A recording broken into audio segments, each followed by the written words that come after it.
Welcome back to the SGH Opportunities Fund Monthly Update. I'm Rory Hunter and I'm joined by Sophie Smith today. Soph, how are you? Going well, thanks, Rory. February was a volatile month with major market corrections, key economic data releases, and significant company results. There's a lot to unpack today, with some sector-wide pullbacks, but also some standout performers in reporting season. Yeah, absolutely. So the portfolio started the year on a strong note, but February saw a bit of a shift in sentiment as markets reacted to President Trump's latest executive orders and economic policies. That's right. The early optimism we saw in January faded quickly as Trump's policies shift started to show up in economic data, particularly in the US, employment figures, household confidence, and the inflation expectations. Yeah, and unfortunately that's meant a bit of a pullback across US equities and global equities, with losses accelerating through the month as investors process the broader economic impact. Australian markets followed a similar trajectory. Despite a widely expected Reserve Bank rate cut and corporate earnings seasons, investors' sentiment remained weak, leading to broader market declines. Yeah, that's right. But pleasingly, our portfolio still delivered a positive gross return during the month, which meant quite substantial outperformance versus the portfolio's benchmark, the Small Ordinaries Accumulation Index, which delivered a negative performance, and that was negative 2.8% for the month. Yeah, so zooming out, our one-year rolling returns now sit at 21% above the Small Ordinaries Accumulation Index. Yeah, so it's been a good period, Soph. Let's dive into what's driven the outperformance and talk a little bit more about the outlook.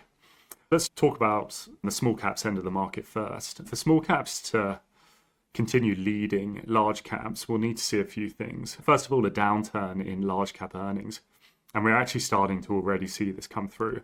If you look at the bank results from the recent reporting season, but also the results from the iron ore majors, the likes of BHP and Rio Tinto.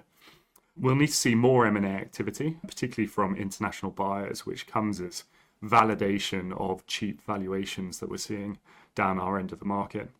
Of course, the obvious one is scope for further interest rate cuts, but also we're looking to see a rebound in IPO activity and primary market activity because that drives improved liquidity.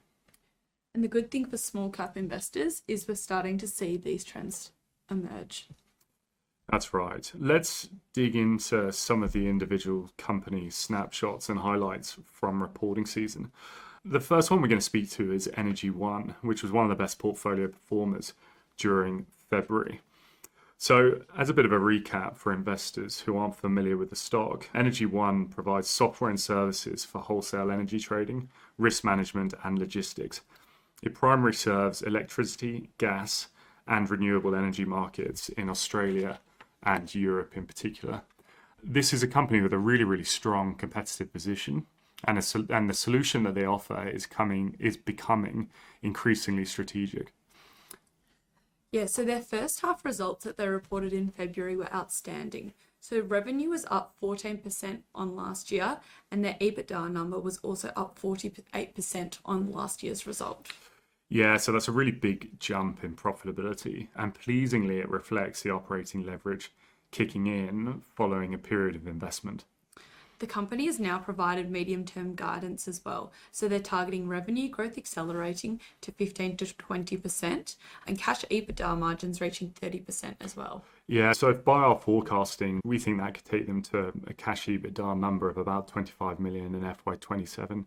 So still very significant growth relative to where they are now.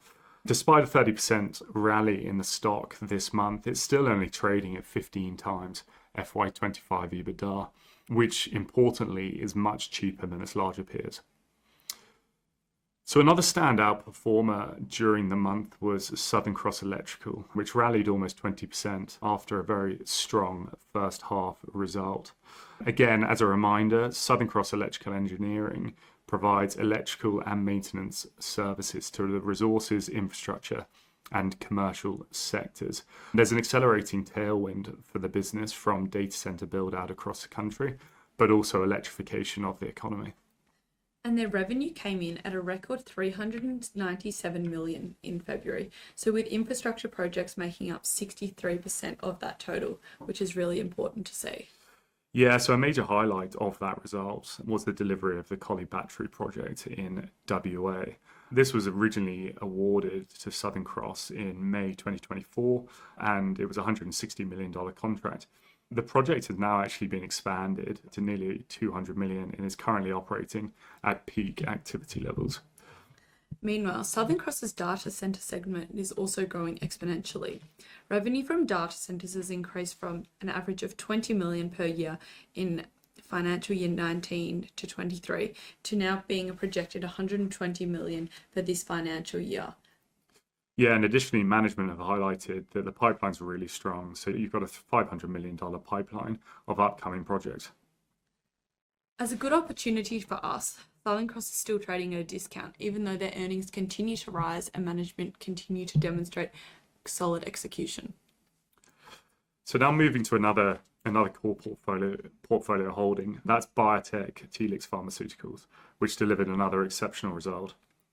The calendar year 25 revenue guidance of 1.2 to 1.23 billion is 10% above consensus forecasts. But what was really impressive is the growth rate. Yeah, so calendar year 24 revenue was 762 million, meaning Helix is guiding for at least 55% year-on-year growth in 2025. And this doesn't even factor in some potential FDA approvals for their brain and kidney imaging assets that are expected to land in the second half of 2025. Yeah, that's right. So meanwhile, their next generation prostate cancer diagnostic is set to extend the transition pass-through payments by another 3 years. What this will do, which is really important, is it will reduce any potential price erosion, but also help them maintain current margins. So the key takeaways from reporting season, importantly, big banks really struggled. And what this means is that you see a rotation of capital out of large companies into small companies. We had a number of individual company highlights from reporting season, coming in the shape of Energy One, which we mentioned, SRG Global, Southern Cross Electrical, and these were really the standout performers along with Helix Pharmaceuticals. We're also seeing a lot of data center work, sort of maintaining a really, really strong growth driver for pockets of the market. While volatility continues in the market, March is shaping up to be an important month, with some key economic catalysts ahead, as well as a lot of geopolitical news to follow. Yeah, so that's right. The coming months are shaping up to be pivotal for global markets, with the US economy at risk of entering a sharp slowdown. We're increasingly concerned that recent economic strength has been heavily reliant on public sector support. US Treasury Secretary Scott Bessent recently highlighted the fragile state of the private sector in the US economy, and with the Trump administration very focused on reducing government spending, the private sector will really need to step up to sustain broader economic resilience. Now, the early signs of weakness are already emerging. We're seeing weakening consumer sentiment and confidence data pointing to growing cracks in the US economy. So thanks very much, everyone, for tuning in. If you've enjoyed today's episode, don't forget to subscribe, rate, and review.